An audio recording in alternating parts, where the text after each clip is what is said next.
Hey Rick, How you doing? good. How are you doing? Okay, for an old guy.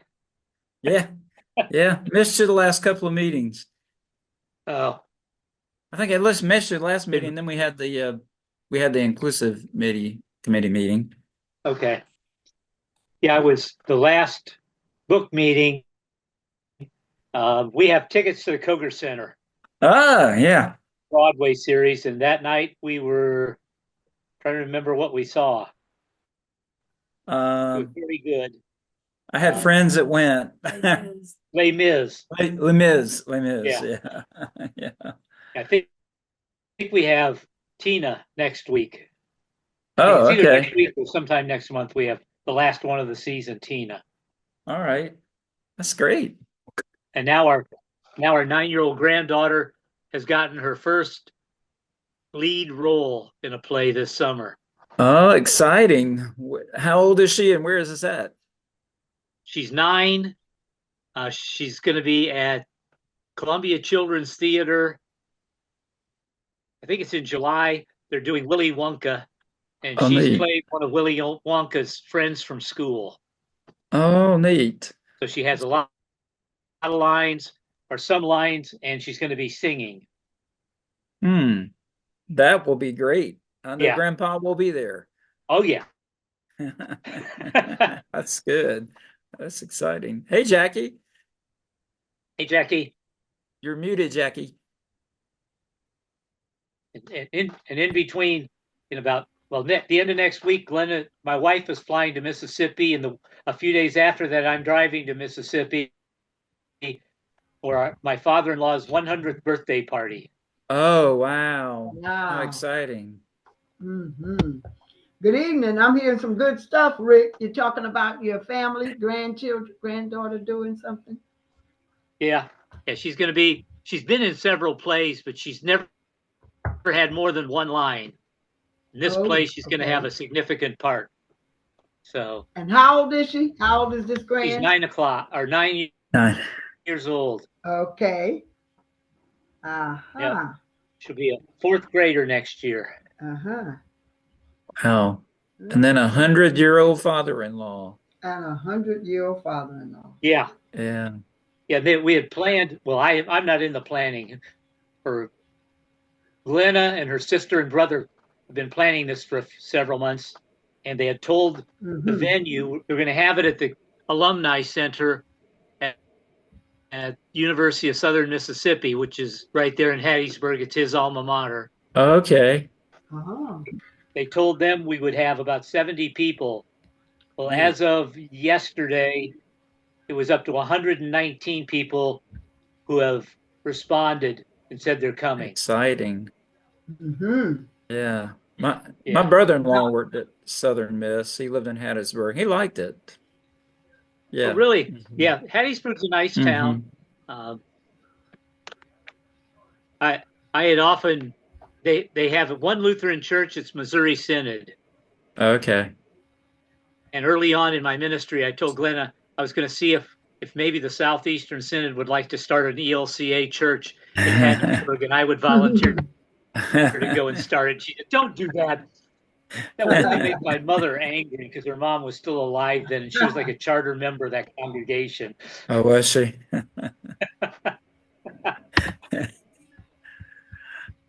Yeah, that's great. I see Leroy's on.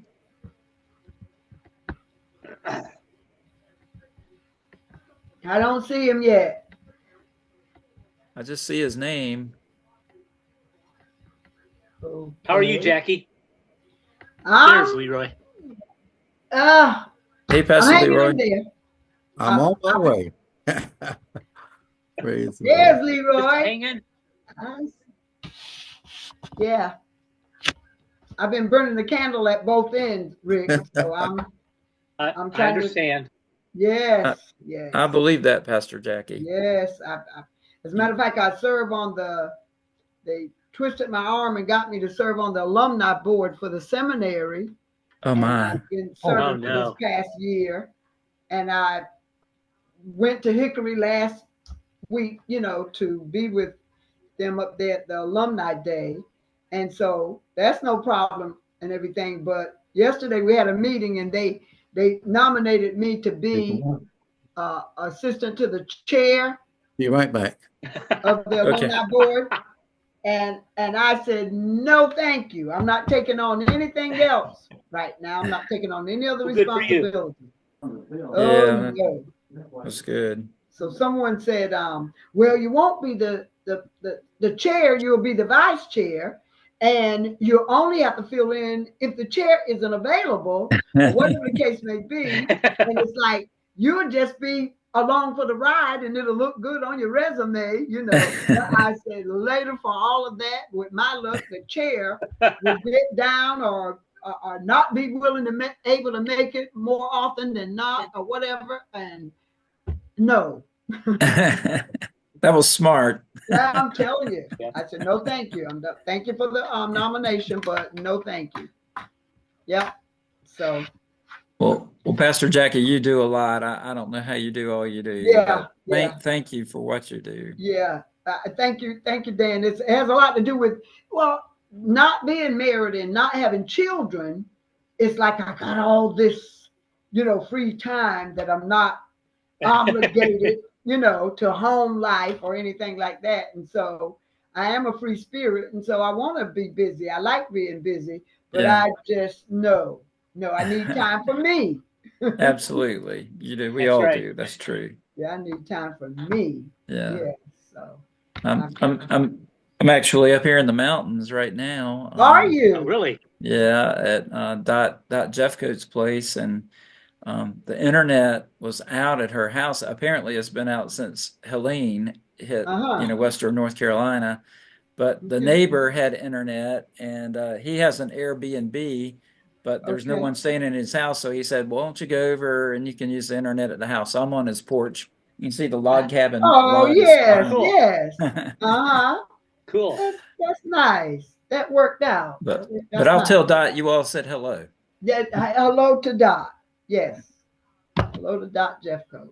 How long have you been up there, Dan? We came up yesterday, and we'll be here till Saturday. Okay, enjoy your time there then. Yeah, we're enjoying it. Sounds good. Is it? Where is it exactly? Well, it's near Grandfather Mountain, which is near Mountain. Boone and Grandfather Mountain. Okay. Dot's father was a Lutheran pastor. Okay. And they had a aunt or great aunt that served as a missionary up here in the mountains. Mm-hmm. And they helped to establish some Lutheran churches. One is Holy Communion, which is right down the road from where Dot's house is. And so it's has some interesting Lutheran roots, right around here. Okay. That's interesting. Very good. Cool. Now, is it cooler? Okay, what? Oh, much cooler. Yeah, I thought. I have a long sleeve shirt on. Oh, my How about goodness. that? Okay. And glad to see Rick. And I guess it's about 6:35. About ready to move into it. Rick, now you were supposed to help us tonight. Are you ready to help us, or we just go ahead and? I hope I can help you. Okay. I've got some strange offshoots. Okay. Let's see. Go ahead.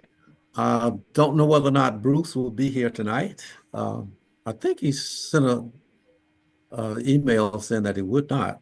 So, yeah. Okay, I didn't see that then. I missed his. I didn't either. Yeah. I didn't see that. Okay. All right. So I guess we can go ahead and get started. And then, of course, we can just join in and speak up and speak out. Okay. Well, I'm lost because I missed being here with you all the last time, so I don't even know what's going on. So this book will give you you can just blend right in. There's no problem whatsoever. Okay.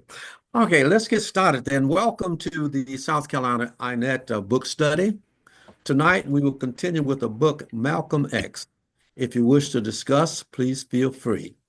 Our next meeting will be Jackie. Help me out. July the 15th.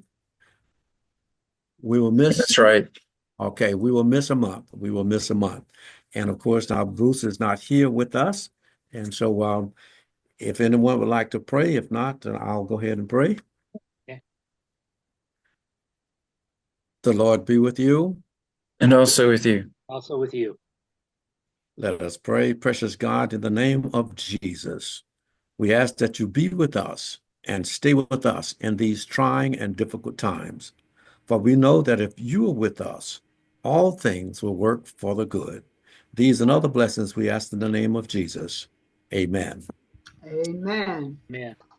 Now, I was able to see the news the other day, and Dawn Staley said she lived in the projects, and therefore she had humble beginnings, and it made her tough, and it made her better.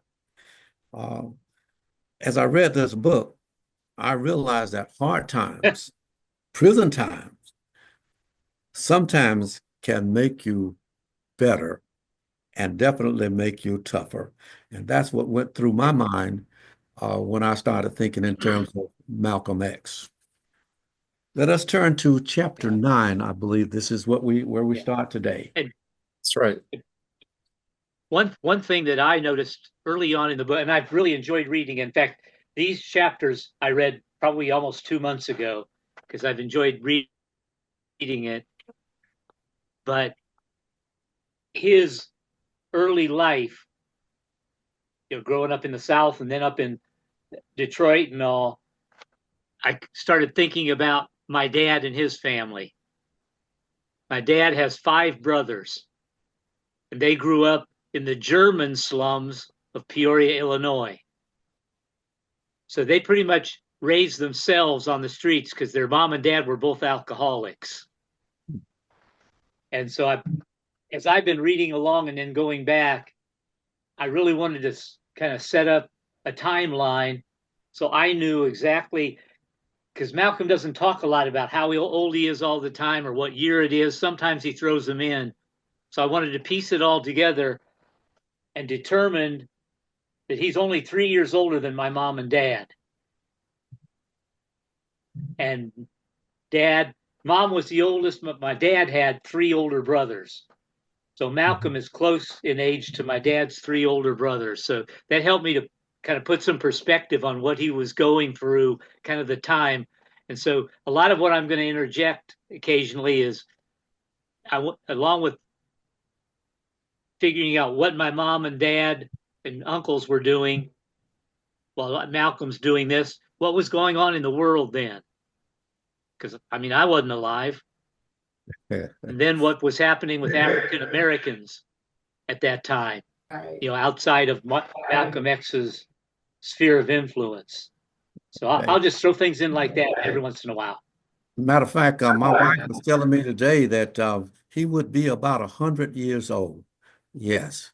And wow. Yep. That would put it in. He was born in 27. Yes. Okay, that is right there. Okay. Ella believed that he couldn't believe how uncouth, how big and bad and tough that he had become. He became an atheist, and he was using cocaine and marijuana, and all the time he was just floating in the air. And of course, this gave him an illusion of supreme well-being, soaring over confidence because he was on drugs. And sometimes drugs will make us feel that way. We think that we're tough and we can do anything. Now, we go back to Sophia. Y'all remember Sophia? Yeah. Oh, yeah. Okay. Sophia's husband had gotten out of the army, out of the military, but she would still give him money and still visit him. And this time she brought her sister with her, who then met with Shorty, who was very, very happy because she was a what? A white woman. White Yep. woman. Yep. Okay. Let me just say now, fellas, this book, I probably won't say much. So that I won't even incriminate myself. I'm just going to sit back and let you all talk, and I can't even begin. You weren't a hustler. You weren't a hustler back in the day. Okay. Because I'm living as Malcolm lived years ago. I'm seeing the repercussions of everything he was saying in this book when it comes to these two races, our two races, Yeah. our men. Yeah. I Yeah. was wondering, I can't wait to hear Rick and Dan, what you would say based on some of what Malcolm said concerning black men and white women. And white Yeah, so women. better listen to Dan and Rick. Hey, Well, I know I had some crushes on particularly one black girl in high school and one black girl in college. Mm-hmm. Hey, Okay. that go ahead, Rick. Oh, the one in college, I'll never forget. We just became very, very good friends, and she lived in town. She didn't live on campus, but we had a mutual friend who was in the hospital one time, and she had a car and I didn't. So she came and picked me up, and we went to the hospital. We got out of the car, Mm-hmm. and I said, "Let's see what happens if we walk into the hospital." And so we did. Right. We got a lot of nasty looks Yeah. in Rock Island, Illinois in the 1960s. Yes. A white man and a black young lady holding hands. Mm-hmm. Hmm. Mm-hmm. So Rick, is interesting that you would share that, but the experience I've had was that for the most part, here's the way it's been in life. The white woman is just open, and I want to be with a black man. I'm going where they are. I'm letting him know I'm interested. I see this all the time. It happens all around. So I've been living this for years. And I want one, and I'm going after one, and that's what I want. I don't care who sees it. I don't care who knows it. I don't care if I'm disowned by the family or anything. The white man, that's the part that angers me when it comes to the white man, black woman. Lots of times, the white man might be interested, but his fear will keep him from, okay, all of the discomforts I'm going to have to go through, all of the rejection from my own race, even from my own father or my own dad. And that makes some of them, first of all, I find that there is no attraction. That lots of times there's several white men that are necessarily do not see black women that they are interested in dating or even being with one. Whereas the opposite is the white woman can just say, well, I don't mind being with a black man and I don't care who sees it or who knows it. Malcolm brought a lot of that out in this book. Yeah. A lot of that was so. Yes, he brought that out, and that's a good point there. I also want to inject here, Jan. I hear what you say. Matter of fact, I can say even in my children, they go with that also. But I got also that my son-in-law is the best son-in-law in the world. When I met him, I saw some. Well, I knew. Well, I'm just gonna say, y'all. My hat's off to the white man that is bold enough to say, I've fallen in love with a black woman and I'm going to be with her. Let the world see it and know it. Yes. Because see, I think about from slavery days, the raping and stuff of black women by white slave owners. See, I got all that. I all that's baggage. Yes. And then whenever one says, no matter what, how society looks at me, this is who I've fallen in love with, and this is who I want the world to see. That's a bold man. That's what I see. And so when I met him, I met your daughter's husband briefly, and I got a good, aura from him. Yes. A good vibe. Very good. Yes. Yep. Okay, but then you start think in terms, now I celebrated 80 years. So that means that I'm a little before your time. Oh yeah. And I'm in South Carolina. And Uh-huh. I didn't quite get how these black folk could date these white folk, because in South Carolina that was not happening. That's right. That was lynching. That was Ku Klux Klan. Yeah. That's right. And so it wasn't happening in South Carolina. And so I'm so glad that I got my wife and I've been with her, so I don't have to.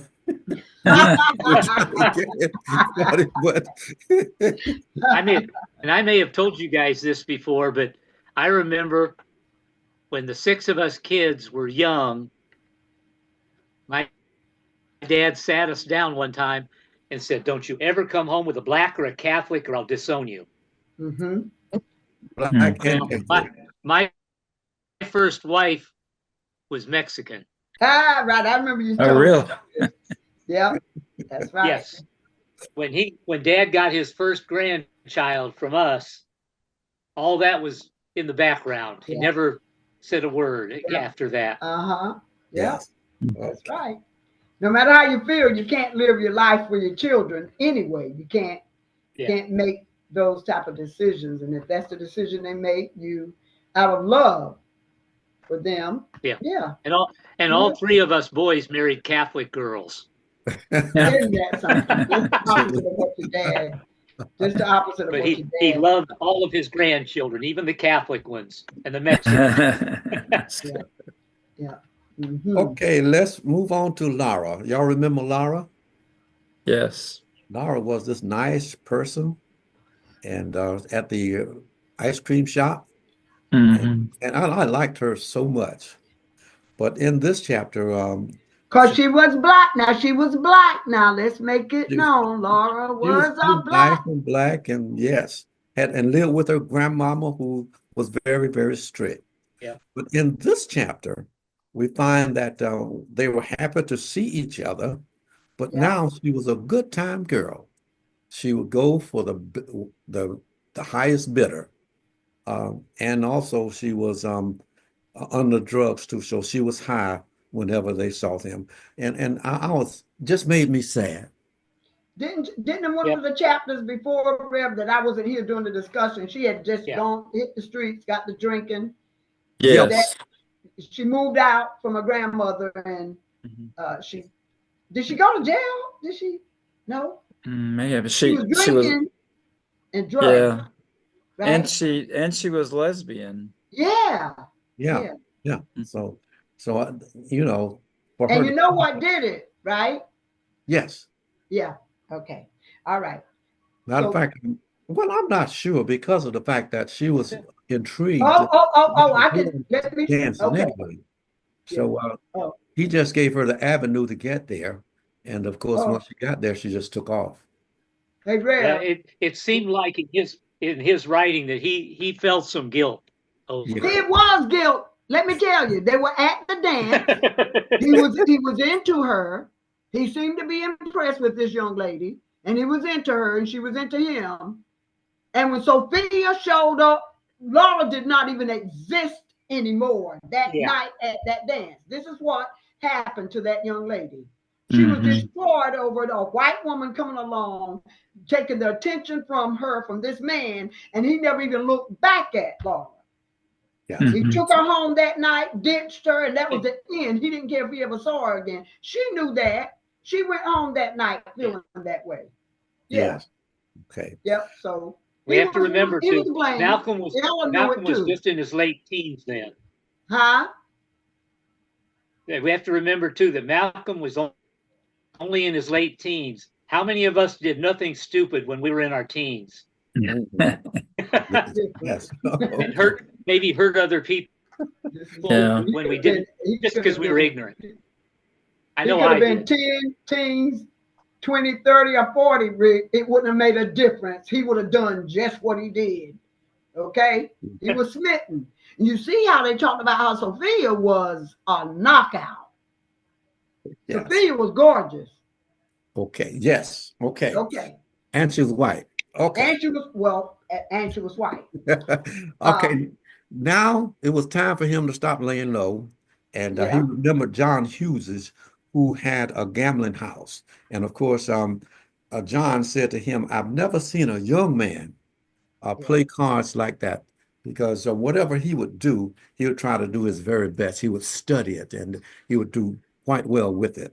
But John Hughes had a rule: no guns whatsoever. And so when Malcolm would come in, he would check one, he would check two, but then he had three, and he would check the third one. And so one time when someone was trying to play a slick game on him, he pulled his third game a gun out on him. And then, of course, they said that this man was trigger happy and crazy. So he just Yeah. didn't bother with him. Yep. So he said then from then on, he was wearing his guns just like he would wear a necktie. Yep. Matter of fact, a merchant, a Marine had a stolen machine gun, came to him to sell.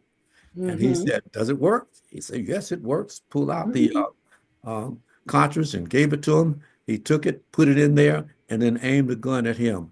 And the man took off running. He was a tough guy. Yes. And certainly on page 161, Ella realized how tough he was and said that, you're headed for trouble, because he stayed high and he would smoke and he would get drugs all the time. And that's the time he said, now I got to feed this habit. In order to do that, we're going to start doing house burglaries. So now he's really headed for real trouble. On page 162, on page You 162. that far? You that Yeah, far? moving on. Yeah, Okay. on page 162, unless any comments. Okay, I was still back on 140 something looking at Ella. Okay. Okay.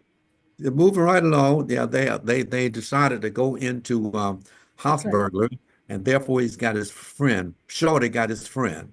Okay. His friend Ruby worked for a white man, and what they would do. Well, I'm not seeing that on 162. 162. I think, do you mean 142? I think our copy. You mean Our books are different. Oh, okay. There we go. They don't always correspond. Thank you. My book is different. Okay, so now. Okay. Yeah. All right. How would we make that? Matter of fact, Danny told us that his book. Yeah. Okay.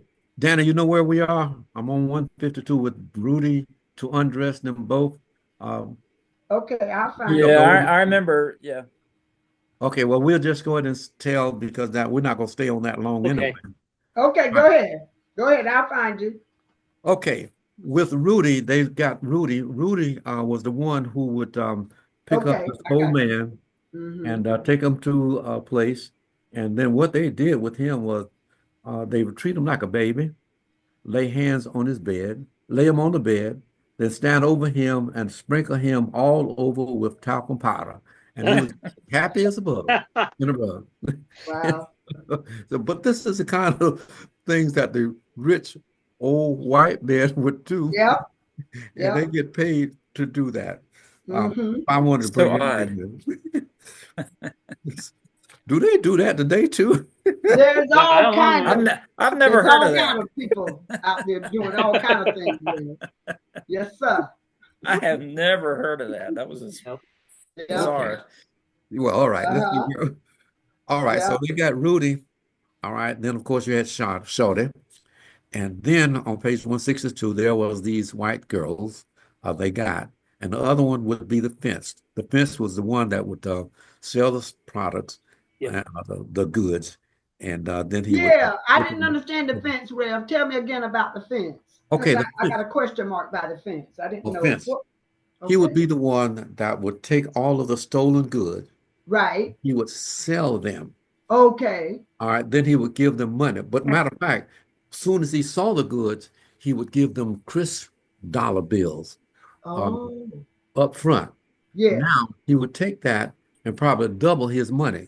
Yeah. So whenever they got goods, they got money right there. So they didn't care whether or not he got extra money or not because getting the money right then and there and didn't have to have the stuff on them. Okay. Could the fence be white? Yeah.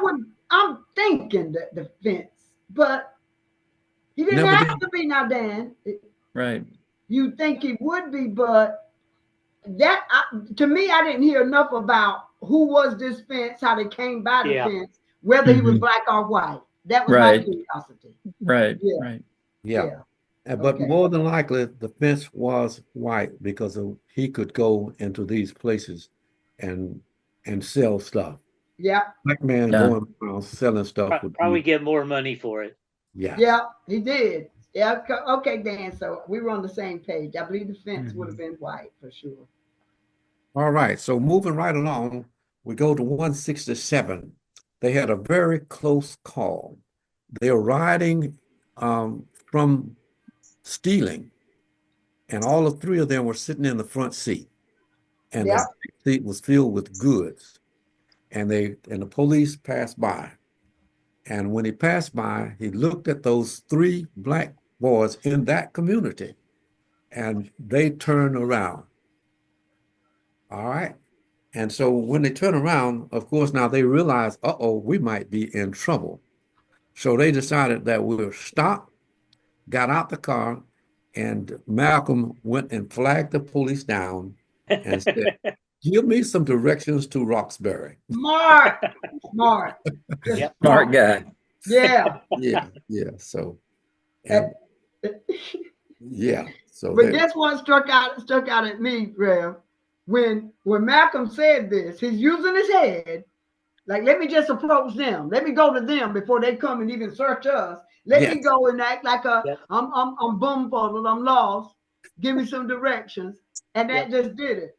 But it was something right after that happened, he said, but I knew that the white man is rare who will ever consider that a Negro can outsmart him. Yeah. That's how the plan worked. Yes. Because surely the N-word person can't be smart enough to be throwing us off. So he's lost. Let's give him directions and send him on his way. And Malcolm's whole mindset was that I know they don't think me being in the color that I am, the race that I am, which could outsmart them. Isn't that something? That is Yeah. something. Yeah. And it worked. Okay, and it worked, and that particular it definitely worked that Nice. time. Well, we see that Herman is coming in. Hello, Herman. Oh, put it back on. Okay, now, hello, Herman. Hello. Can't get my Okay. camera here. My camera's down here. Sorry about that. Okay, welcome. Hello. Thank you.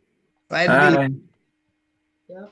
There you There go. it is. Oh, Yeah, you're in and out. There you are. Yeah, now there he is. Okay, Yeah. very I'm good. in Asheville with my grandchildren. So Oh. We got two Okay, people very in good. Tennessee, or two people in North Carolina tonight. where are Yeah. you, Rick? Oh, I'm not. Dan. Dan is. Yeah. Damn. I'm Dan's in up. North Carolina. Yeah, I'm up near Grandfather Mountain. Well, good for you. Yeah. Nice and cool up here, isn't it? Oh, it's Yeah, wonderful. see? Wonderful. Uh-huh. All Very right. nice. Very good. And very hot down here, but let's Yes. move along. Okay. All right. After they did their stealing, then they went back to the Savoy Club, and from where they started, and they returned right there. And what it is said that if anything happens, then we can say that we were at the club because they were in and out. So that would give them an alibi. All right. So Yep. did I hear Jackie? No, Okay. that was somebody else. It must be Okay, background somebody else. noise.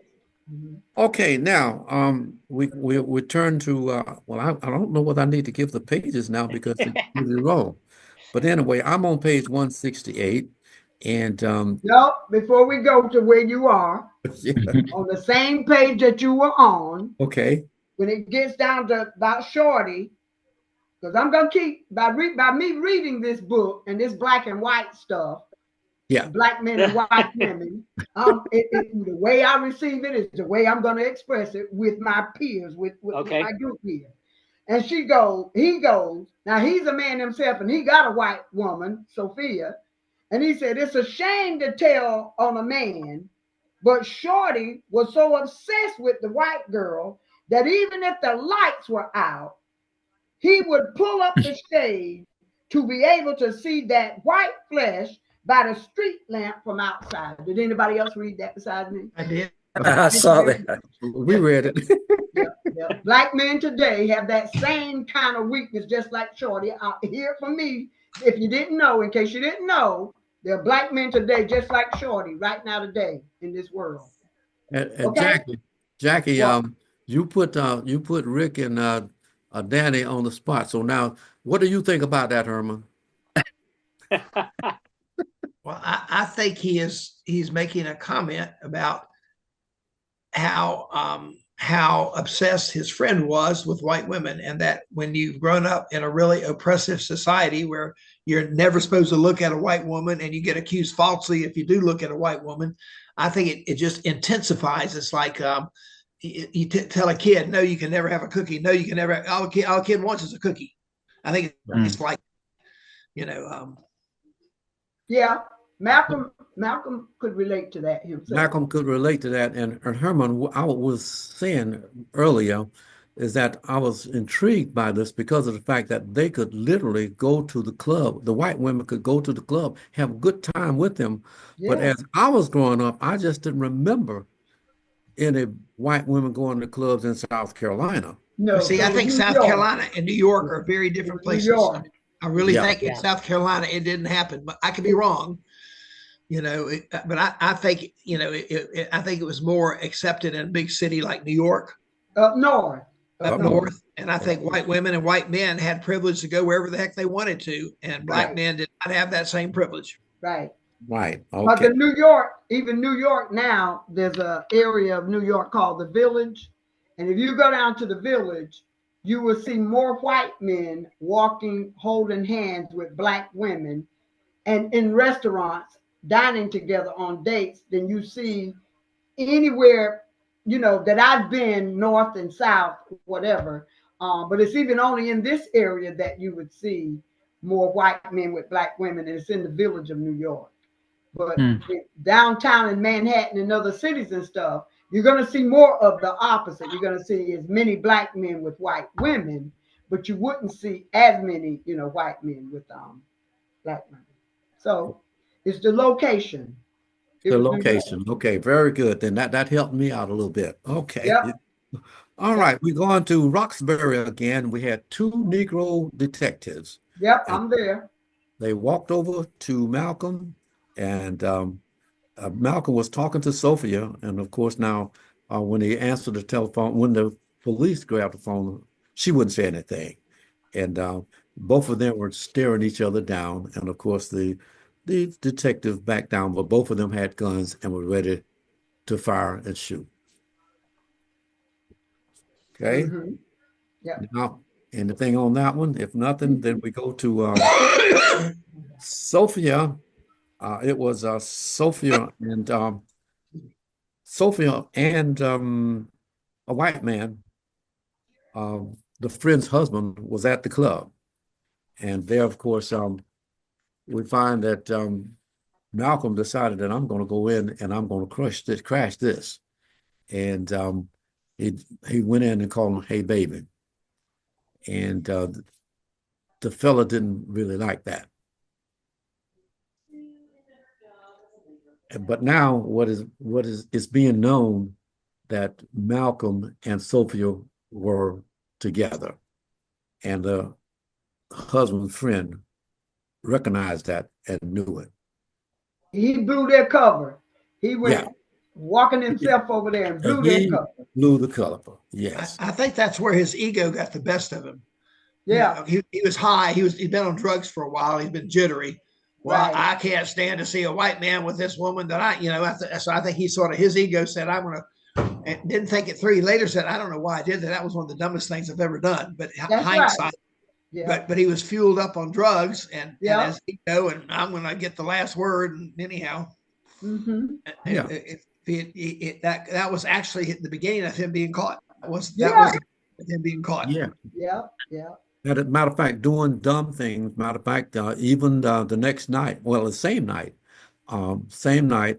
at the Harvest Square place, he was ready to go to sleep, and he heard somebody trying to turn the doorknob, and he jumped under the bed. Now, he jumped under the bed without his gun, and it was Sophia's husband's friend coming into his house, and he was under the bed without a gun. And so the man walked around the house, and then the man was ready to look up under the bed, and he looked up under the bed, and I guess he looked under the bed because he then came out and said, "Ha, ha, ha, I fooled you." but of course, the girls weren't there.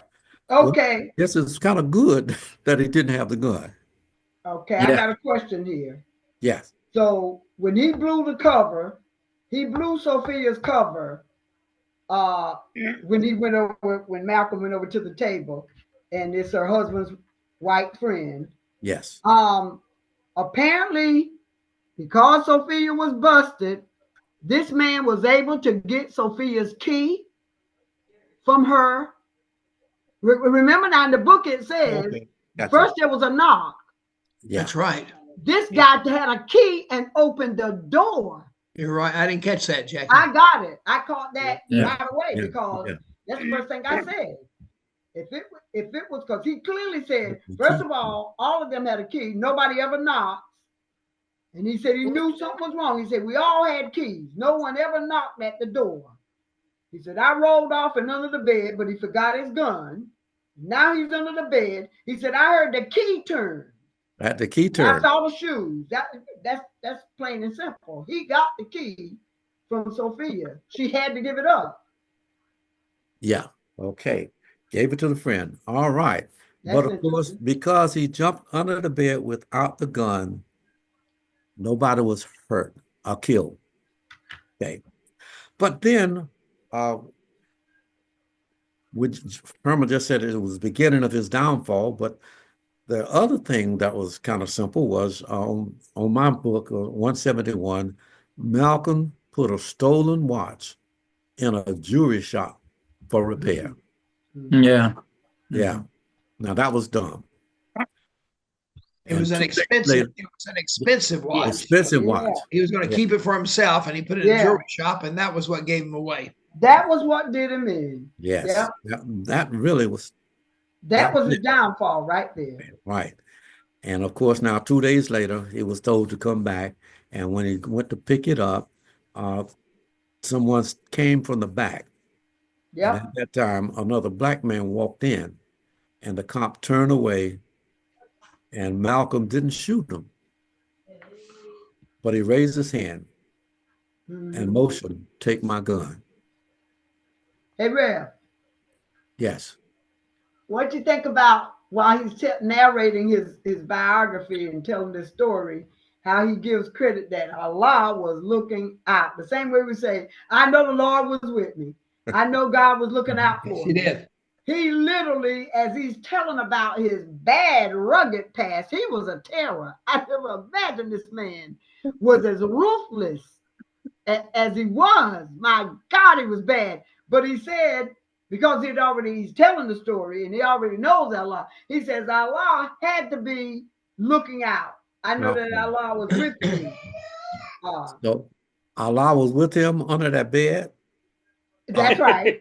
Allah was with him when at the shop because of the fact that the other cops were there also. That's right. Yeah.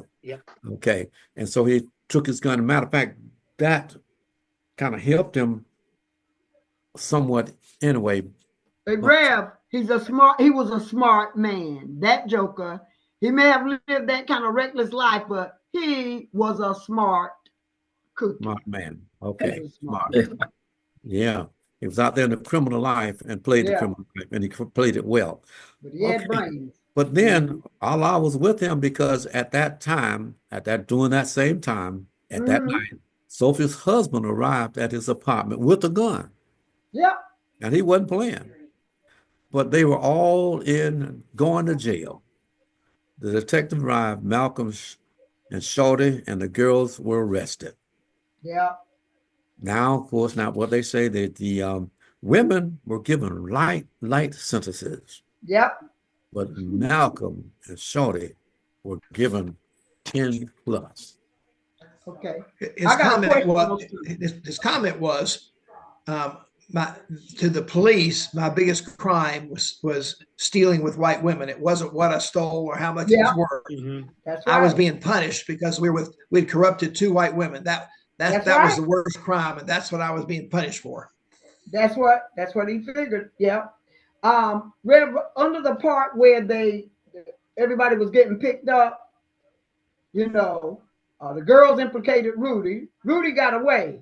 Bless his heart. Talk about Rudy. Rudy left. He's got out of Rudy, town. Rudy got wind of it somehow, and that joker skipped town and he got away. And Malcolm said they never got him. They never got him. Snuck out of Boston, they never got him. Yes. And now this is the part where I'm hanging on his every word. He said, I have thought 1,000 times, I guess, about how I so narrowly escaped death twice that day. Okay. And he said, that's why I believe that everything is written. That threw me what he meant there. What was, you know what I'm saying? Is he talking about his faith? He's talking about God's will, kind of like, right. Yeah. God has a written plan for me, and it wasn't my time to go, is what he's saying. Yeah, see, that's what I was relating to. I said, now, as Christians, we got a way of talking like, it's in the word. It's written in the word. Yeah. God said he'll never leave me. God said, I'll be with you, to the end of time. I'll never leave you or forsake you. And that's what's written. So when he said that part about written, I said, oh, he's speaking his faith now because he's found out law. He said, that's why I believe that everything is written. Yeah. All right. Okay. Mm-hmm. All right, Rick, we're about ready to leave chapter 9 and go to 10. Any comments on 9, Rick? Just one of the things that I guess I would have missed had I not gone out and said exactly when this was taking place. This was the end of the war, the end of World War II. It ended in 1945 with Hitler committing suicide and Truman bombing the Japanese into submission. And one thing that I saw as something that happened during that year, or kind of a reminder that I can find it again, that during World War II, all military bases and units were segregated. And not just segregated, they followed Jim Crow laws at all the U.S. bases. And we're sending white and black people over to be killed. But the black people had to train under some, and a lot of the training bases were in the South. And these guys had no place to go to be safe. I mean, they couldn't go into town and just cut loose for a night. Right. And they couldn't have any of the major jobs. They had to do the cleaning. Blacks would have to do the cleaning and things like that. And I remember my father-in-law telling me, said, I was in the Navy, and my father-in-law was a mathematical genius, and he was able to just do anything with numbers. Matter of fact, he was 90-something years old, and he was calculating left and right. And what they said that he was assigned to the kitchen, but everybody would go to the kitchen to do math. So, yeah. So before we leave to go, our movie to talk about at the church earlier this month was Hidden Figures. Yes, which is a very moving and encouraging story for women, especially African American women. But the way those women were treated in Virginia as they were working to put men in space. Yes. And had to, the one lady had to, go a half a mile to get to the closest colored bathroom. And see, movies like that, Rick, what they point out, and Reverend Leroy here and I myself can say that it's just a fact now in this, because we say we're black living in a white world, that's pretty much the way it's always been our lives growing up. The more intellect that you have, the better off you're going to be able to get through the system just by having a head on your shoulder, just by having a little bit of smarts. Right, Rev? Yeah. Absolutely. That is correct. It's just because if you're dumb and slow and can't hold, can't even, you know what I'm saying? Can't express yourself, can't whatever, you fall by the wayside. You fall by the curve. So Yes. it all has a lot to do with and some gumption. And some yeah, gumption, some nerve. and some Because the gumption. one character in there wanted to get her engineering degree and had to go to court Yes. to try and get a judge who was a segregationist to allow her to take an engineering class at an all-white high school. Yeah. Yes. And she goes in, the first thing she does is compliment him on the firsts in his life, that he was the first this, he was the first that, he was the first. And now today you can be the first to allow a Black woman to become an engineer. Yes. Yeah. And he did it. I mean, that's right. She had smarts, she had the nerve to do it. Yeah. And became an engineer. And determination. Yeah. Right. Okay. That's how it is in life, though. That's how it is living in this world as it is. And, yeah. It's been that way. That's all about experience. She shouldn't have had to do it, but she did it. Yeah. And then we didn't just complain, she did it. Yeah, she did it. And we commend those individuals who are able to withstand all of the things that come after them and continue to go. We think in terms of Malcolm, and when he was in school, I think it was the 8th grade, and he said, I want to be a lawyer. Yeah. And he says, oh, no, you cannot be a lawyer because you're Black. And a carpenter. That would, you're good with your hands. Be a carpenter. Yeah, there you go. Yeah.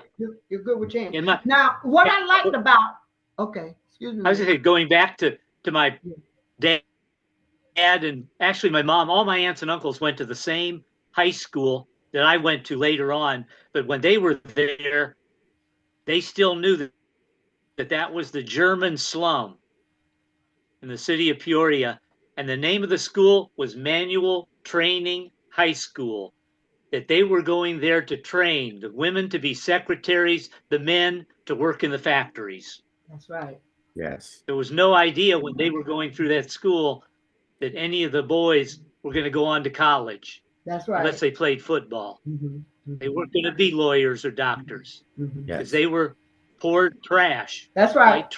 German That's trash. Right. And by the time I got there, the word training was taken out of the high school. But we still, I think we were only expected to maybe 10% of our class to go on to college. Yep.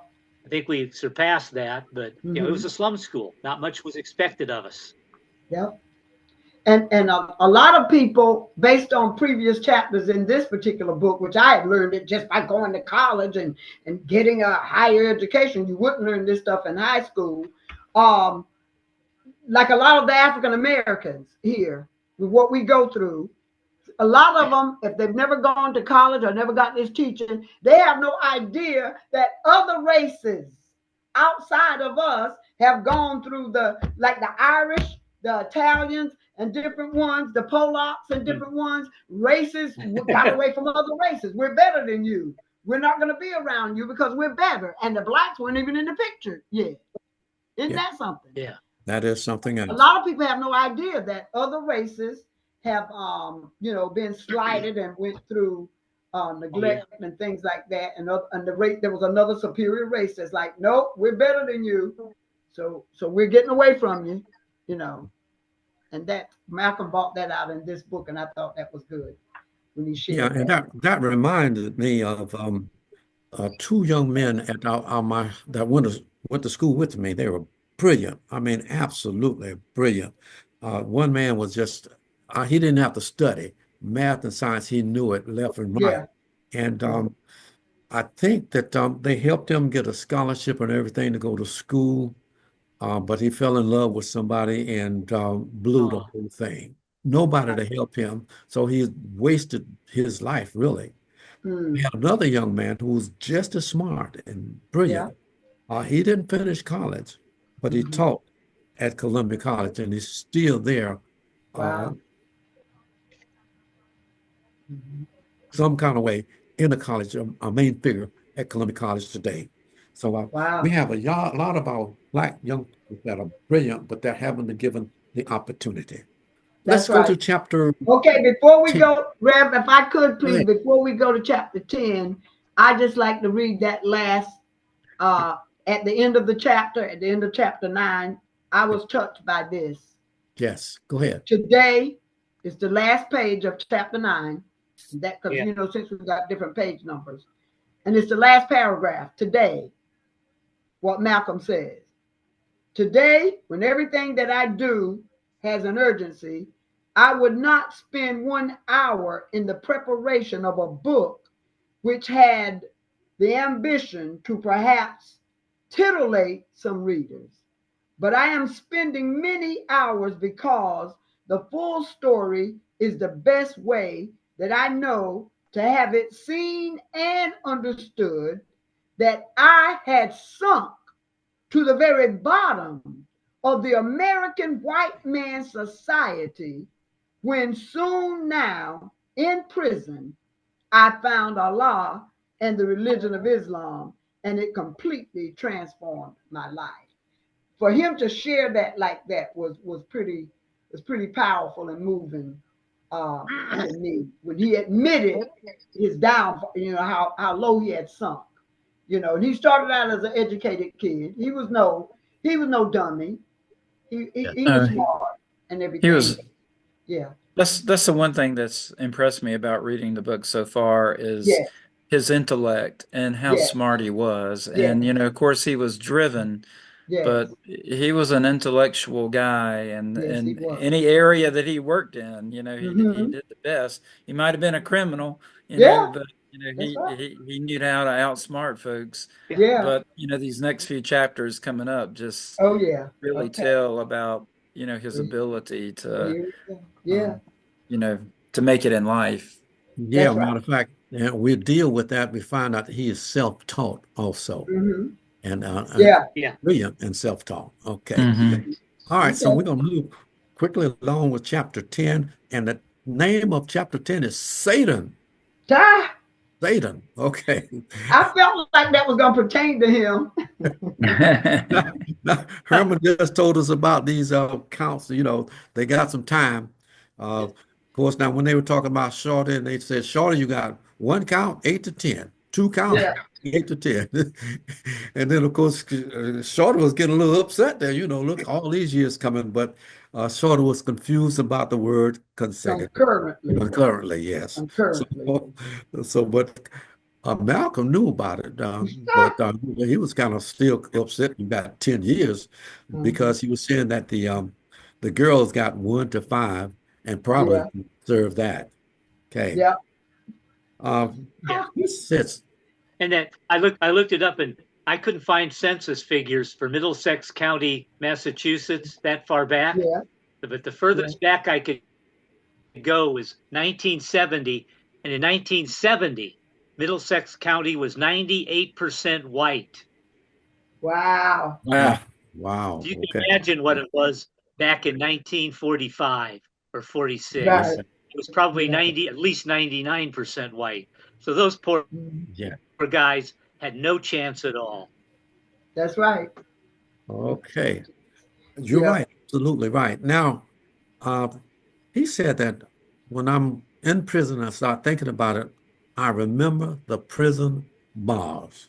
Ooh. I remember the bars. Now, I got to agree with him because I was chaplain at the prison, and I would walk in the place, and they would make you take everything. You had nothing, no identification whatsoever. They took it from you. So now, if they locked me behind those bars, I had no identification whatsoever. So I had to put my trust completely in them. But that didn't concern me as much as when I walked in there, the bars went. Ooh. And so you go to another corner and it will go click. And I'm thinking, sir, this is going one click when I start back. Hey, Rev, today I'm actually afraid of prisons. I'm afraid to go visit anyone in jail. I'm afraid to go in there and see those bars. When I watch them on the movies, they scare me. Okay. I literally get anxiety when I watch movies about prison and stuff. And when they take the person and lock them behind those bars on TV shows or anything, there's an anxiety that comes over me when I see the bars. I can't imagine I can't imagine how you felt, Leroy, because I remember how I felt back in the 1990s when I was in Chester and got a call that there was a prisoner at the local county jail who wanted to talk to a pastor.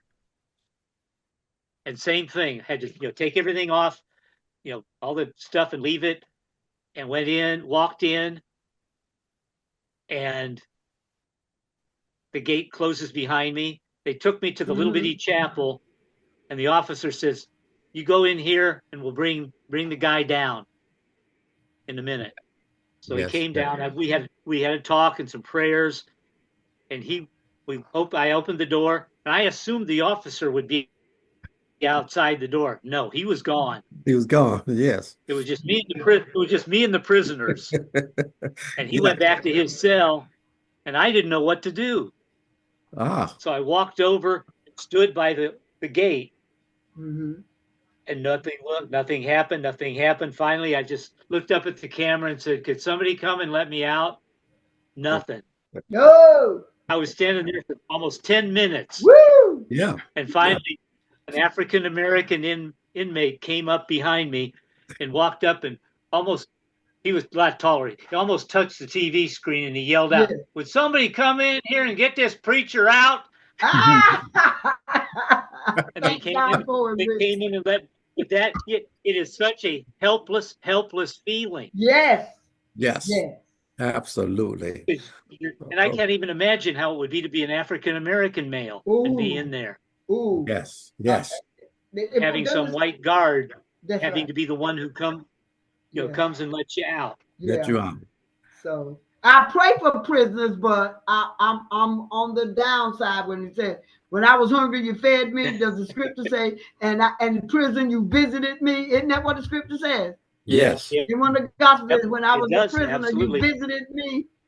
And I go, "Okay, Lord, I fall short." Okay, Lord, that's where I fall short. I'm trying to feed the hungry, and I'm trying to do some other things. But I pray for the prisoners. And people invite me to prison sometime to go with them. I'm not up for doing it. It's just not in me to go. All right.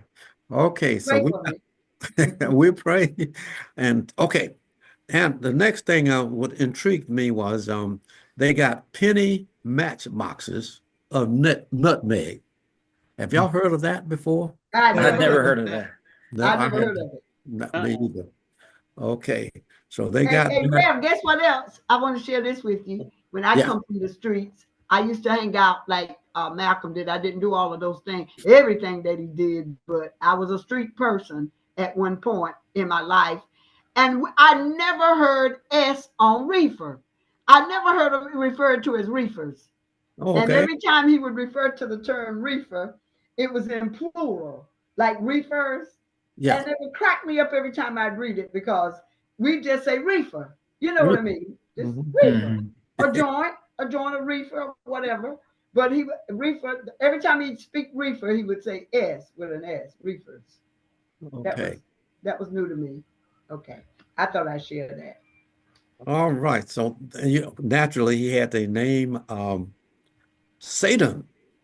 And, my wife always said, you go to jail and it's just like going to a dance or something and then you get on out. And she said, you better not go to a foreign prison because then they put you in jail and you're in jail. And as I was reading this, it was saying that he would curse the gods, he would throw things around, he would barking at the lines and messing up, doing it his way. He would be dropping his trays, refusing to answer the wrong call. He was just Satan. Matter of fact, he was so bad that he stayed in solitary confinement just about all. He needed to go in solitary confinement to get away from smelling defecation in that cell where the toilet was a pail. That's what got me. Okay, but in solitary confinement, it's even worse as far as that is concerned because you're there by yourself and nobody come to see you. You're there by yourself. But guess what? He didn't want anybody to see him. He didn't want to be around anybody. He loved it. Yeah. He was mean. Yeah. He was Satan. He was Satan. Satan, absolutely. Then, of Yeah. course, now I see now we're getting ready to change his life a little bit. He met Bimby, and Bimby was an upstanding inmate, and Yeah. people listened to him, and he was well read, and he was willing to discuss religion. And of course, Malcolm didn't want to have anything to do with religion, and he wanted to curse. And every time you say something about it, he wanted to curse and act like Satan. And he was an atheist, and he would let the man know. But Mhm. Bimby said, I don't play that. He said, if you're going to talk to me, you're not going to curse. And then, of course, now he got interested in him, and then Bimby gave him some advice. And it Mhm. looked like he took that advice because he told him that you need to get in a correspondence course and go to the library. Mhm. And he started doing that. Yep. And after a year, he started writing and he was doing okay. His writing Mhm. became decent. Yep. Right. Now, in my book, they talked about Paul on page 189. 189. Anybody got Paul in a place? Let's see. Yeah. Well, wait a minute. Okay. You be ready to read that for me? Just about Yeah, Paul and I'm not sure I Damascus have. Road.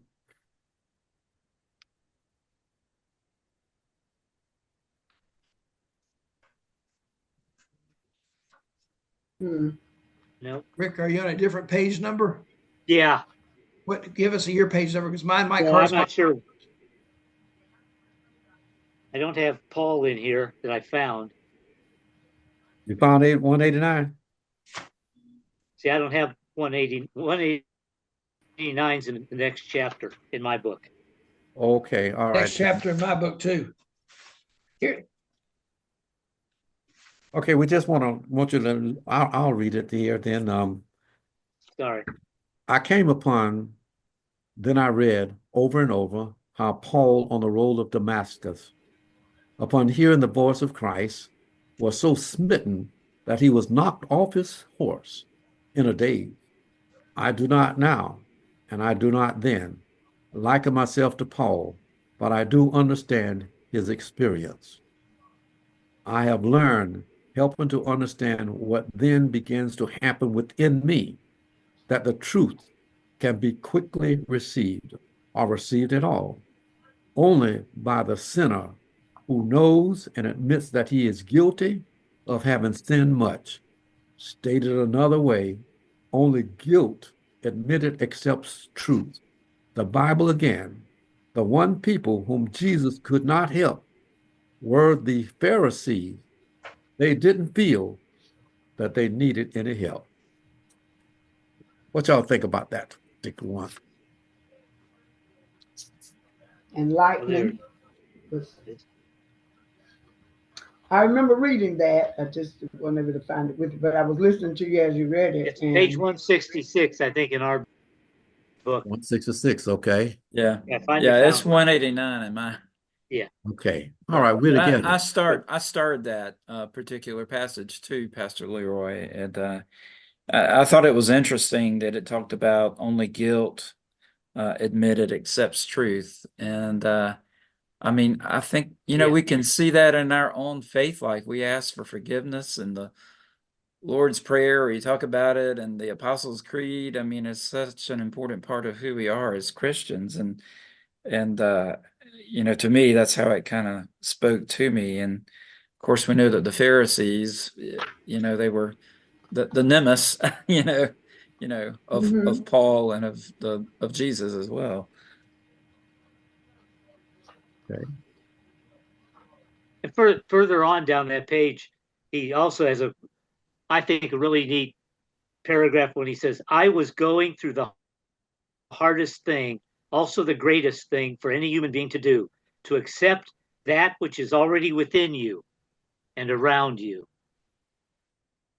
That, you know, he had left, and I can relate to this, that I think he had left God way, way behind and figured God was nowhere near him. But then when he turned around in need, you realized that God was there with him the whole time. Mm-hmm. Mm-hmm. Realizing that you are God's always with us to help us and change us. But sometimes we don't realize we need God, and so we ignore him, or I do. Yes. Yeah. And so we come to understand that we are sinners, and then we recognize that God can save us, and we ask him to do so, and we let him in. Okay. Now they talked about on page 190. It's interesting that he says that at a very time when he was still very distant from God and was just beginning to convert to Islam. Islam. He still had that reflection, that something that he's standing back from it, and even his conversion to Islam was not his last conversion. He converts again to a broader understanding of God and humanity. So that's, so he comes to a perspective where he begins to see all of religions in a different way. But I think that was a significant passage as well. Yeah. Yes. Okay. All right. Now, did anybody get anything about Jacob? Oh gosh. Oh my goodness. Oh, that was wild. I'd never heard of that in my life. That was I've never heard of it. Okay. I remember hearing other stories. Everything that he wrote, I heard it, from the Muslim faith and being around Muslims and everything. I've heard all of what was being written, but I've never heard of this Jacob. Okay. Big-headed scientist. Big-headed scientist. Okay. Well, y'all go back and read that thing because it tell them how they how black folk were treated and what they had to do. Well, actually, what it is Yaku was going against Allah. Yeah. Yeah. Kind of like the story of the devil. Yeah. That's right. The fallen angel turning against God. That's right. Okay. Absolutely. Mm-hmm. Okay. That was wild stuff. The whole thing the whole stories that Elijah Muhammad came up with are just so bizarre compared to what Islam really teaches. Yeah. Yeah. And what we believe. Yeah. Some really weird stuff. It was his own thing. It was almost like it was his own. He was projecting his own way of thinking. All right. Okay. Well, on page 93 in my book and in Dan's book, Moses lifted up the serpent. Okay, let's go to 93 where he lift that serpent up. When the devil race. Yes. Oh, yeah. When the devil race had spent 2,000 years in the caves, Allah raised up Moses to civilize them and bring them out of the caves. It was written that this devil, white race, would rule the world for 6,000 years. 6,000 years. The books of Moses are missing. That's why it is not known that he was in the caves. Woo! Never heard of this. Nope. Wasn't familiar with this. Nope. This is some of Elijah Muhammad's teachings. Yes. And of course, Elijah Muhammad got a lot of this stuff from on our page 170, Master W.D. Fard. Yeah. Or Fard. Yeah. Fard. And I did some research on him, and nobody knows where in the heck he came from. That's right. Exactly. Except that he was arrested a number of times in Detroit, in Chicago, and in California. It's suspected that he was deported, but it was also suspected that when he disappeared, he was just killed. But he reminds me a lot of just a con man. Yeah. He was mixed. A con man who came and... Interesting, they said he was half black and half white. He was mixed. That's what it says here. Yeah, there was also speculation that he was from India. Yeah. Mm-hmm. Yeah. But he only went to Detroit because they threw him out of Chicago Mm-hmm. for hustling on the street. And so while Malcolm, while he was in the prison learning about Allah and then hearing the stories about the Elijah Muhammad, you know, and this black man's religion, that was the key thing. That was the hook, line, and speaker that was drawing him in. Well, first of all, finally a religion for us, for our people. And it just so happens to come through this Elijah Muhammad. Though this Elijah Muhammad, now at the end of the chapter, he clearly says he was to learn later that Elijah Muhammad's tales, like this one of Yaqub, infuriated the Muslims of the East. While at Mecca, because he goes to Mecca and he's just filling us in on that, I reminded them that it was their fault since they themselves hadn't done enough to make real Islam known in the West. Their silence left a vacuum into which any religious faker could step and mislead our people. And that's what the Nation of Islam did through this Elijah Muhammad and everything. So any Muslims from the East would be like, where are they coming up with this literally anti-race, you know, white man devil religion for Islam? That was awful. And Malcolm had to go to Mecca to find this out. Yeah. That is true, and that is true. And but at the same time, what did the blacks have to stand on in America? Why was it so attractive to them? Because it was giving them a God that would lead them, and it would give them their personage. Yes. And it helped explain the oppression they'd been under and told them that was not their true identity. Told them their true identity was noble identity. Kings and queens and great civilizations they'd come down from. And all of that was true. All of that was true. It had been lost. It helped explain the oppression that the black mind, the black person had been under for so many years. And it gave some answers for that. And also gave you permission just to hate the white devil. You know, that was right. Yeah. It gave you a good reason, good excuse to hate and be proud of yourself, to be proud of your lineage and your heritage. I can see why it attracted especially blacks that were in prison, Afro-Americans. That's right. You know. Right. And also, you know, the people, you know, who were really desperately poor. And I think the book points out that when Fard came into being, as well as Elijah Muhammad, I mean, it was during the Depression. Yeah. And, you know, I mean, people had nothing, but I guess black people really had nothing with the way they were suppressed, with no freedoms or not having the equality. And so, you know, it, as you all said, I mean, it was appealing. I mean, it probably gave them hope. And, you know, that like, I am a person, you know, it's, you know, the white people have been oppressing me. Yeah. And, you know, you think in terms of today, with all of this turmoil, with all of this getting rid of books, with all of this sending immigrants back, you know, the first thing that they do is to put the black man down, right? The woman, and then they move toward immigrants and stuff like that. That's right. All of this, we're going to find that they start with a black man. Yep. Right. Then, of course, therefore, black people have a tendency that they can listen to something that will save them. Islam will do it, but of course, America has been putting Islam down too, because that religion encompasses all people, especially there instead of here.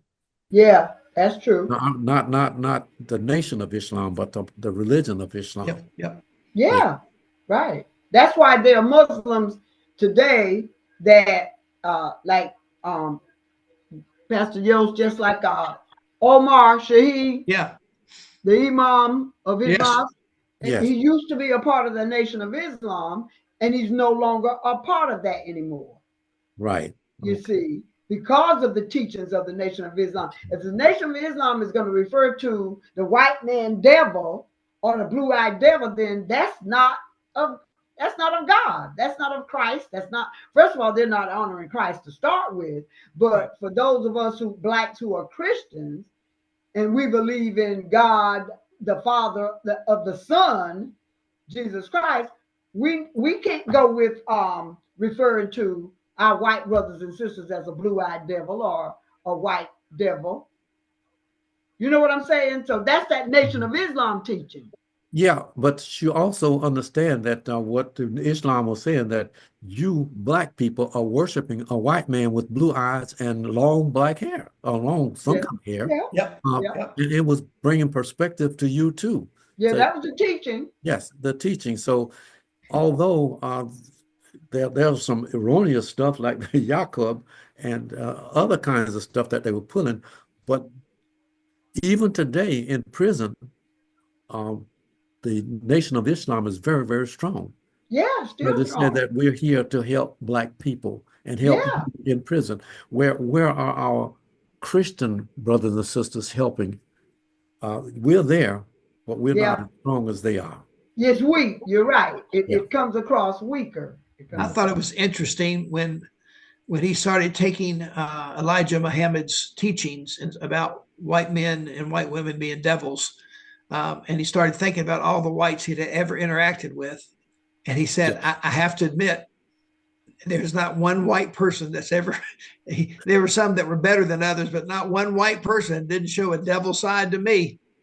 And I thought what a terrible commentary that was, but also what a true perception from his own experience, why he was willing to believe Elijah Muhammad, as his own experience confirmed it. Yeah. His own experiences confirmed it, but he hadn't been over there with the true Muslims then. Mecca. When he went to Mecca. It gave him a different perspective once he got there. Yeah. He came back a different person. Different person. That's what I can't wait to get to in the book. Okay. Well, we got a few minutes that we'll try to get chapter 11 saved. All right. He started corresponding with Elijah Muhammad. And not only did he write him every day, but then also Elijah would send him money. And I think that kind of got to him. That impressed me, that not just sending money, but Elijah took the time to write him back personally and encourage him. Yeah. Yes. Yeah. Okay. Now, he said the hardest thing for him was to bend his knees and pray. It's hard for the devil to bend its knees, admitting guilt, to implore the forgiveness of God, the forgiveness of God is the hardest thing in the world. Oh, that's true. Yeah. It's hard for us to ask God to forgive us because we think that we're right. But we've got to admit who we are and go to the God and ask him to forgive us. Of course, now he wrote Elijah every day, and also he wrote his brothers and his sisters. And so he was a writing fellow. He was a man of action, and everything he felt strong about, he then would do something about. Determination. Very smart young man. All right. In reading and writing, he had a homemade education. He studied the dictionary, and he studied so that he copied it page by page and would read it page by page, memorize a whole lot of the stuff. And of course, now inmates will just smile at him because they like other inmates who love books. They look up to him. And of course, that he could help them. He even read with a glowing light at night in his cell. Yeah. And now on page 202 in our book, it tells us 201, Black History.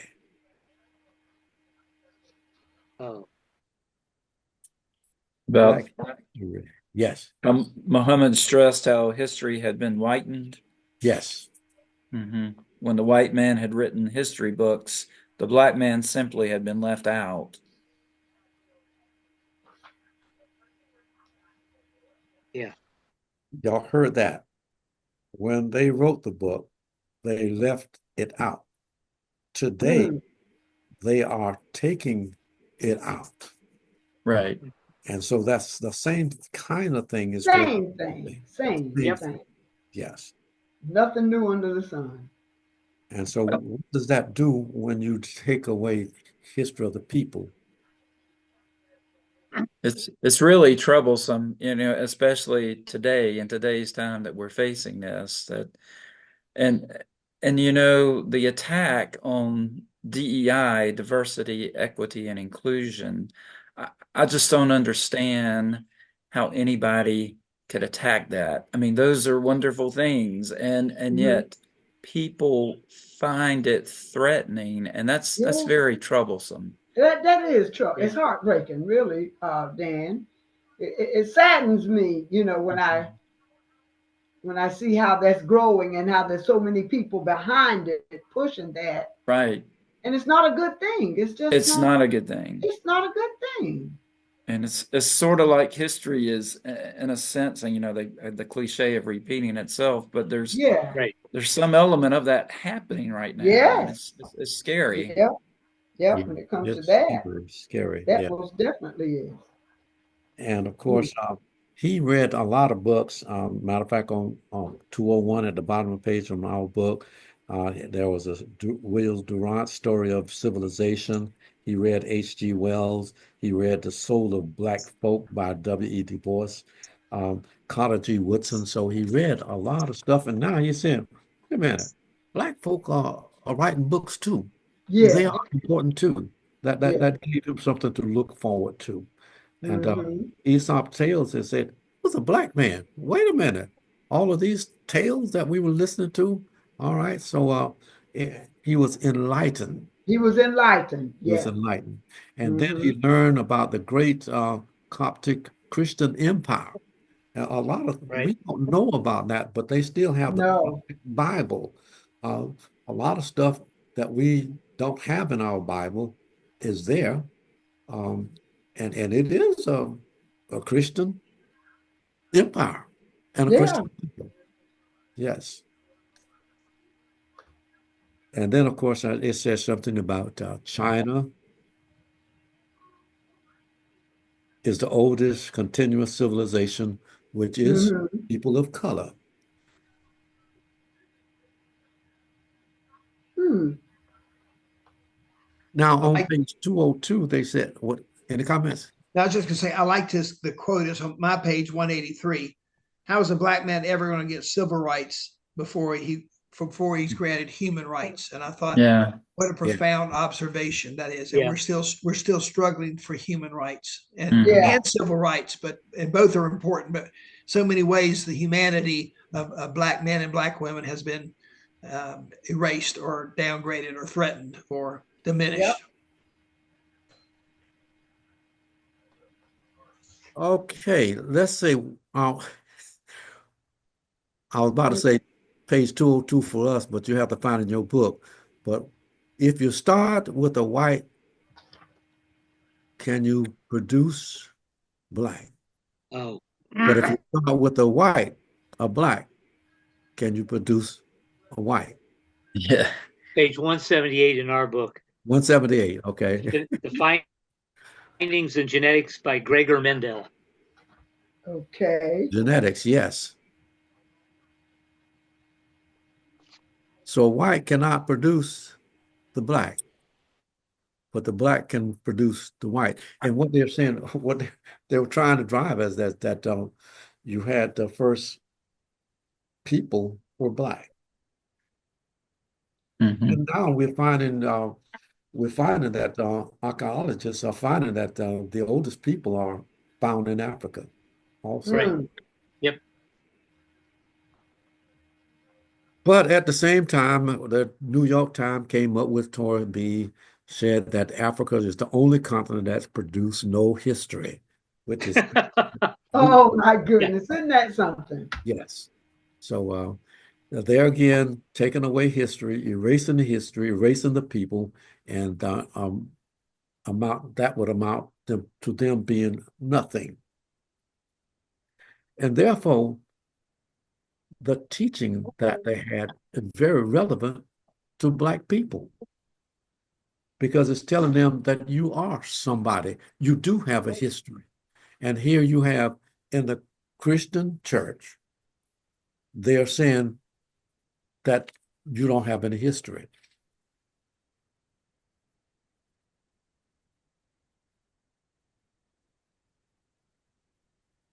But then you see that, Notice who's saying it: white Europeans. yes, Yeah. white Europeans. White European scholars and intellectuals. Yes. Nothing important ever happened in Africa. Well, heck, you've never really spent any time there. How would you know? I mean, nothing great. Does that include Egypt? Does that include the Coptics? Does that include some of the great? So that's just again a lie upon a lie, and again kind of reinforces that there is a lot of evil been perpetuated by arrogant whites trying to repress people beneath them and keep them in their place. And white devils or not, there's a lot of hurt and evil has been done intentionally, and it has to be said. I'm sorry. Okay. And I thought that it showed something about Muhammad or Malcolm, that in his reading he also saw the same things happening to Asian people, Indian people from India, other cultures that the white people were, trying to take over and diminish everything that those cultures had done. Yep. It wasn't just about the Africans. It was anybody that wasn't white. Yeah, matter of fact, he in our book it talks about the India and how the Europeans Right. took over India, and Yeah. then they said that China was closed because China closed because of the way they treated them, and just finally opening up in a big way. If we don't do something, China might start taking over because at one point they just closed down, wouldn't let anybody in because of the way they were treated. Well, we get to the point that we're going to have to start. I guess I'm going to say, Rick, since you were with me, any added thing before we talk to the other people? Rick? Well, again, this whole chapter is he was transferred from one prison to another and finally got to what's the last Norfolk prison colony, where they had the Parkhurst collection, where some guy donated his entire library to the prison. And here he is reading these books that should be way over the head of at this point in time, he's now 23 years old and never gone to school past 8th grade. These books that should be way over his head, but he's gleaning stuff from it that's bringing him up, and just very impressed with his progress. Okay. Thank you. And of course, now, as I was looking here and I saw that he prayed and he prayed almost all night. And when he prayed, there was a man that was sitting beside him, and it seemed Asiatic, black, not white. And prayer changes things. And then, of course, he was sent back to Conway. Is that Conway prison? Okay. And at that prison, he was able to talk with the individuals and lecturers. And then when he was able to ask a question, he asked a question to the professor, was Paul a person of color? And then the last thing was Jesus a person of color? Amen. All right. All right. So anybody, Jackie, where are you? Herman and Dan? One thought I did have reading about the prison that had all these books and all these lectures and more open society, I thought, where has that reform gone? Why has that not flourished? Why has what's flourished in America is some of the most repressive prisons that we've had anywhere in the world? Why is it about punishment instead of helping to ennoble the human soul? You know, how would our world be different if we didn't write these people off? I mean, so I just thought of how many lives we've lost because of the unfair prison treatment, and particularly blacks who've been jailed for maybe one joint of marijuana, and a white gets away with the whole bag. You know, I'm just the sadness to me that our prison system has been so inequitable and has added more discouragement. And he even said, you know, so anyhow, that struck me. Yeah. Thank you. And one of the reasons I wear shirts of my alma mater so much now is a lot of things, but it's a lot better school than when I went there 50 years ago. They invested deeply in DEI before it became popular. And when Trump came out against it, their board of directors and president said, no, it's working for us. It's helping our students. You know, when I was there, the student population was 90% Swedish Lutheran. Okay. I was a minority as a German Lutheran. We had half a dozen African Americans, but now I think it's like 20% of the student body is African American, 40% or 30% is from overseas or from other countries, and from all walks of life. And the faculty, we had no non-white faculty at Augustana when I was there. Now they have folks from Africa, from Asia, African Americans, just all kind. And my old cross country coach, who ended up getting his doctorate and teaching there and taught African American poetics, that was his master or his doctoral thesis. When he retired 2.5 years ago, he joined a program that Augustana started the year before. There is a prison in the Quad Cities that he goes to regularly to teach English. And this past year, they had their first 2-year graduate who then was released from the prison and has started to matriculate at Augustana. So there is some light at the end of the tunnel. There is. Absolutely. There are Absolutely. People. Okay. And that's one reason that we continue to discuss.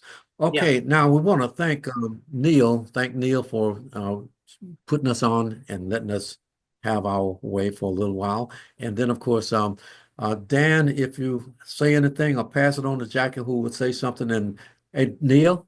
Yeah. How you doing? Oh, all right. Still working here at the office tonight. Oh, something about a little event coming up. Oh my, little event, big event. God bless you, Neil. Yeah, God bless you. Just trying to get stuff done. Almost said something else. Okay. Thank you. All right. All right. Yeah, thank you. I'm just so glad we're reading. I'm glad we're reading this book together. It's very enlightening and yeah. Thank you.